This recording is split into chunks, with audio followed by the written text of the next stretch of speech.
புதிய ஒப்பந்தம்னா என்ன? ஏற்கனவே இருந்த ஒப்பந்தம் என்ன? இருந்த ஒப்பந்தத்தை கெடுத்தவரே கலைஞர் தானே. இவர் போய் காலில் கையில் விழுந்து இந்த கச்சத்தீவை தாரவாத்து கொடுத்தவர் கலைஞர் தான். இது என்ன புதிய ஒப்பந்தம் போட சொல்ற? புதிய ஒப்பந்தம் இருக்கிற மீனெல்லாம் இவர் குடும்பத்துக்கும் இவர் சொந்த பந்தங்களுக்கும் இவர் பேர பிள்ளைகளும் கொண்டு வந்து கொடுக்கணுங்கிறாரா? மீனவர்கள் பிடிக்கிற மீனெல்லாம் கொண்டு வந்து கொடுக்கணுங்கிறாரா? எனக்கு அது புரியல. எதற்கு புதிய ஒப்பந்தம்? இருக்கிற ஒப்பந்தத்தை தாரவார்த்து கொடுத்த அந்த கலைஞரே இந்த மாதிரி இருக்கும்போது நம்ம என்ன பண்ண முடியும்?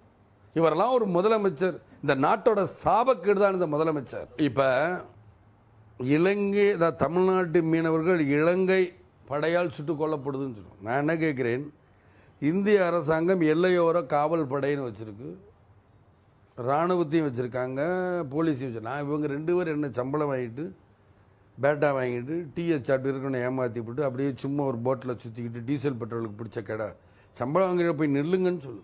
நின்னா தானே தெரியும் இலங்கை கடற்படை இந்த பக்கம் வராதா. அப்போ ரோந்துக்கு